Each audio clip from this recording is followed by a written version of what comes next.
যুবক, আজকে তোমাদেরকে বলি, তুমি যদি মুসলমানের সন্তান হয়ে থাকো, তাহলে আজকে তোমাকে এই চিন্তা করতে হবে, এমন কাজ আমি করব না যেই কাজের জন্য আমাকে মৃত্যু পরবর্তী জীবনে আমাকে গুনাহ পেতেই থাকবো, এই কাজ আমি করব না।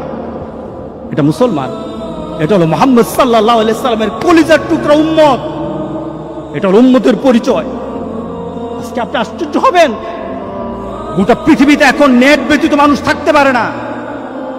আজকে যুবকগুলি এগুলি ছাড়া থাকতে পারে না। আজকে যুবকগুলি নিজেকে বিভিন্নভাবে সমাজের মধ্যে পরিচয় তুলে ধরছে, তারা মুসলমানের সন্তান, এই পরিচয় আজকে সমাজের মধ্যে হচ্ছে না। আল্লাহ সুবহানাহু ওয়া তাআলা আমাদেরকে বলছেন, ইন্না নাহনু নুহয়িল মাউতা ওয়া নাকতুবু মা কদ্দামু, আমি তো মৃতদেরকে জীবিত করি। আল্লাহ বলেন, আমি মৃতদেরকে আবার জীবিত করব এবং তাদের কৃতকর্মগুলি আমি সবগুলি লিপিবদ্ধ করে রাখি। ওয়া কুল্লা শাইইন আহসাইনাহু ফি ইমামিন মুবিন, আর প্রত্যেকটি জিনিস সংরক্ষিত আছে, তোমার জীবনের প্রত্যেকটি জিনিস সংরক্ষিত আছে।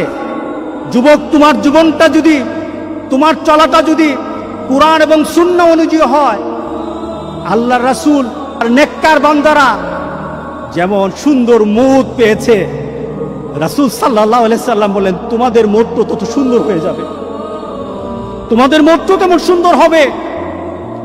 রাসূল সাল্লাল্লাহু আলাইহি সাল্লাম বলতেছেন, তুমি দুনিয়াতে যেভাবে চলবা মউতও তেমন হবে।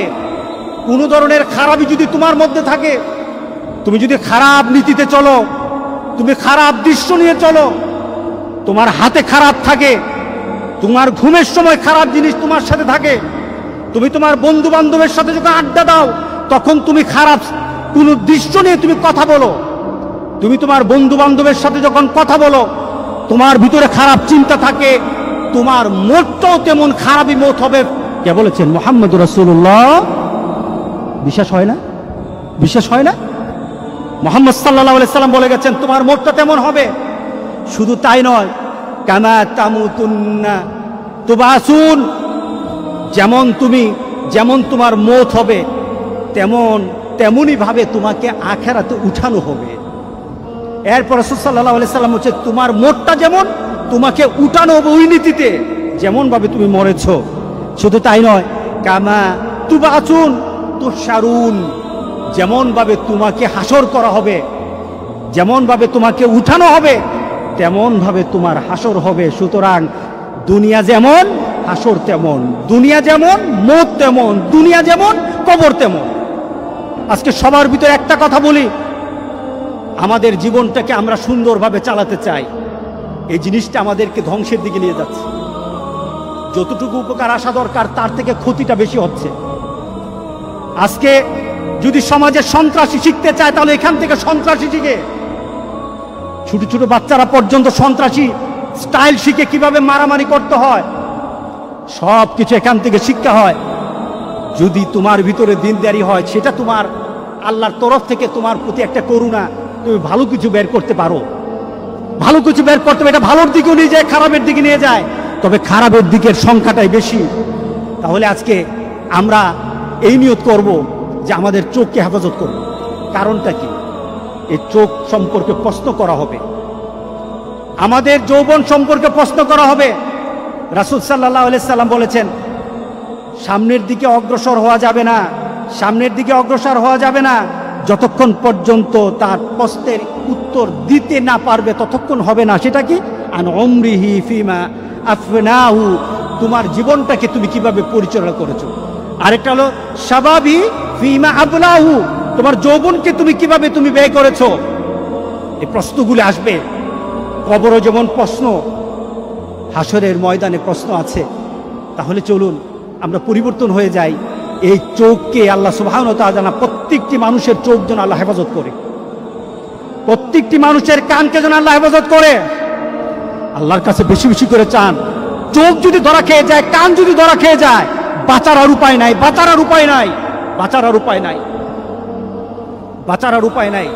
একটা ছোট্ট ঘটনা, আমি হজে গিয়ে বইটা কিনেছিলাম, আরবের এক পুলিশের জীবনী।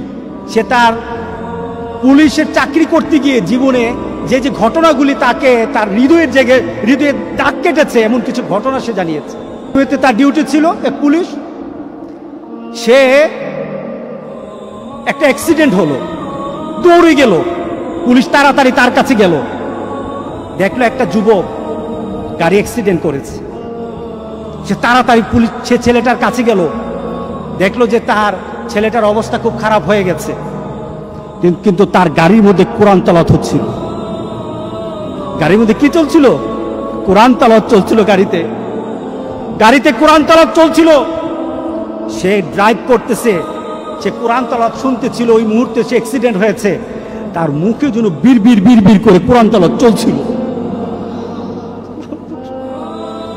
সে বিড় করে কোরআন তেলাওয়াত পড়ছিল। সে পুলিশ বলতেছে, আমি ছেলেটাকে কুলে নিলাম, দেখলাম মুখটা একটু নড়ে, কোরআন তেলাওয়াতের মতো একটু শব্দগুলি বের হয়, আমি বুঝি না। এক পর্যায়ে সে আস্তে করে সে ঢলে পড়ে গেল, তার মৃত্যু হয়ে গেছে। খবর নেওয়া হলো, তাড়াতাড়ি তার খবর নেওয়া হলো, তাকে তার মোবাইল থেকে তার বিভিন্নভাবে তার পরিবারের সাথে যোগাযোগ করা হলো। যোগাযোগ করে সে জানা গেল এই ছেলেটা প্রতি বৃহস্পতিবার তার দাদির কাছে যেত। তার দাদি আছে গ্রামের বাড়িতে, 200 মাইল ড্রাইভ করে দাদির কাছে যেত।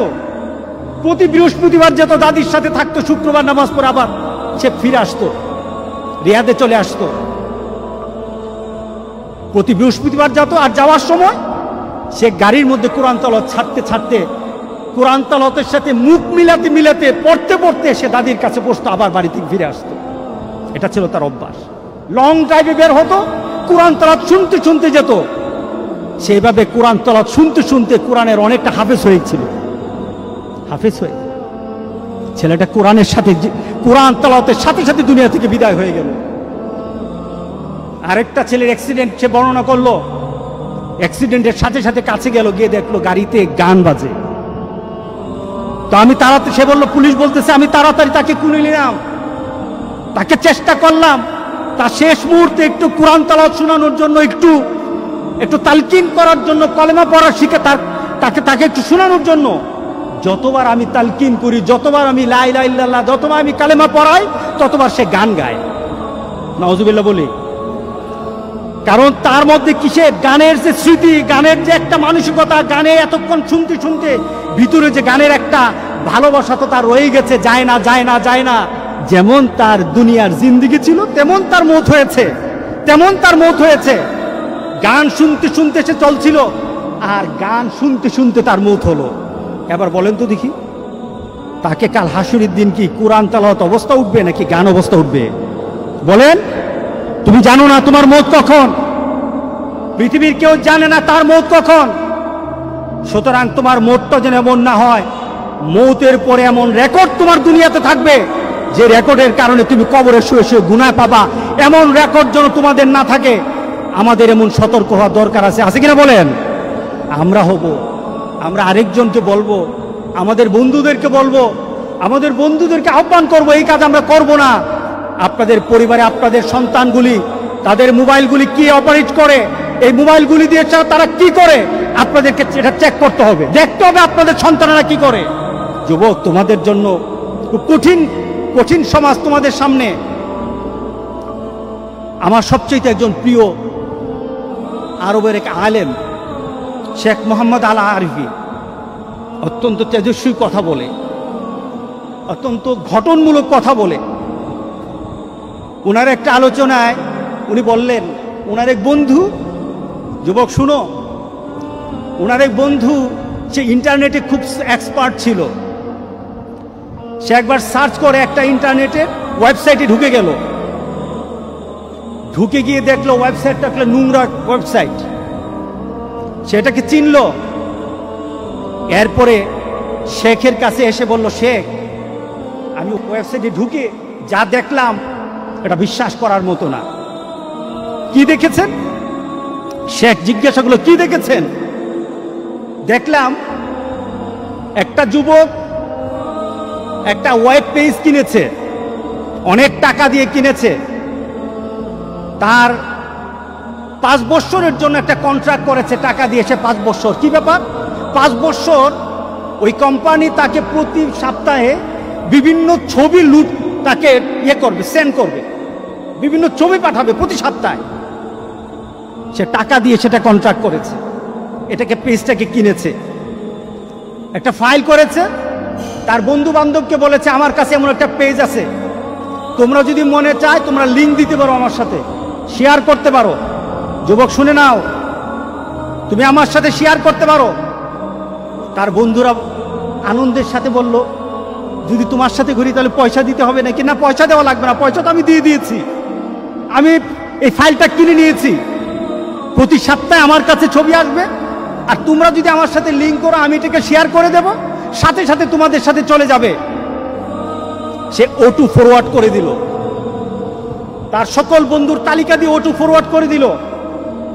তার কাছে যখন একটা ফাইল চলে আসতো প্রতি সপ্তাহে, অটোমেটিক তার বন্ধুদের কাছে চলে যেত, অটোমেটিক চলে যেত। সেটা কি কিনেছে? 5 বছরের জন্য কিনেছে। 6 মাস পরে সে অ্যাক্সিডেন্টে মারা গেল। 6 মাস পরে সেই ছেলেটা অ্যাক্সিডেন্টে মারা যায়। তার আশেপাশের সকল বন্ধুরা তাকে জানাজা দিল, দাফন করলো। ঠিক 1 সপ্তাহ পর দেখলো প্রত্যেকটি বন্ধুর সেই ওয়েবসাইটটা, তার বন্ধুদের যে ওয়েবসাইটটা লিঙ্ক করা ছিল, তাদের কাছে ছবি চলে আসছে, তাদের কাছে ছবি চলে আসতেছে। তারা মনে করলো এটা পুরানো ছবি। আবার তারা 1 সপ্তাহ ওয়েট করলো, দেখলো না, আবার ছবি চলে আসছে। 2-3 সপ্তাহ পর তারা কোম্পানির সাথে যোগাযোগ করলো, তাদেরকে বলল, ভাই, যে ছেলেটা আপনাদের থেকে এই ফাইলটা কিনেছিল সে তো মারা গেছে, এখন তার থেকে যে ধরনের পেজ আপনারা দিচ্ছেন এটা তো আমাদের কাছে চলে আসতেছে, অটোমেটিক চলে আসতেছে। ফাইলটা কিনলো কে? ওই মরা ছেলেটা কিনলো। কে কিনলো বলেন? ওই মরা ছেলেটা কিনলো। যে ছেলেটা মরে কবরে আছে সেই ছেলেটা কিনেছে। কিন্তু তার বন্ধুরা কিন্তু লিঙ্ক পাচ্ছে, প্রতি সপ্তাহে তাদের কাছে ছবি চায়। তারা অস্থির হয়ে গেছে। শেষে কোম্পানির সাথে বলল যে এটা বন্ধ করা দরকার, সে তো নাই, তো বন্ধ করা দরকার, এটা খারাপ জিনিস। তখন তারা বলল, আমরা তো বন্ধ করতে পারবো না, তাকে একটা পাসওয়ার্ড দেওয়া ছিল, পাসওয়ার্ডটা চাই, পাসওয়ার্ডটা হলে বন্ধ করতে পারবো। বলে পাসওয়ার্ড তো জানি না, পাসওয়ার্ড তো জানি না। এভাবে চলতে থাকলো 2 বছর পর্যন্ত, এভাবে কন্টিনিউ চলতে থাকলো। ছবি আসতেছে, তার বন্ধুদের পেজে ছবি ঢুকে যাচ্ছে। পেজের নাম কার? যে মারা গেছে তার। 5টা বছর এইভাবে আসলো, 5টা বছর এইভাবে আসলো। নোংরা ছবিগুলি তার বন্ধুদের কাছে চলে আসলো। পেজটা ক্রয় করেছে, যে ছেলেটা ক্রয় করেছে আজকে কবরে আছে। তাহলে আপনার বিবেকে কি বলে? এই ছেলেটা পেজটা যখন খুলেছে সে কি জানতো আমি মারা যাব? জানতো না। কিন্তু আজকে কবরে শুয়ে আছে। তার প্রত্যেকটি লিঙ্কের জন্য যত গুনাহ হচ্ছে, সেই গুনাহগুলি সে কোথায় পাচ্ছে? তার কবরে যাচ্ছে। যুবক, তোমার মোবাইলটা যদি এইভাবে খোলা থাকে, তোমার মোবাইলের মধ্যে যদি এইগুলি জিনিসগুলি থাকে, ওই যুবক যেমন জানে না সে 5 বছরের জন্য কিনেছে, সে জানে না 6 মাস পরে সে মারা যাবে। যুবক, তুমিও কিন্তু জানো না তোমার কখন মৌত হবে।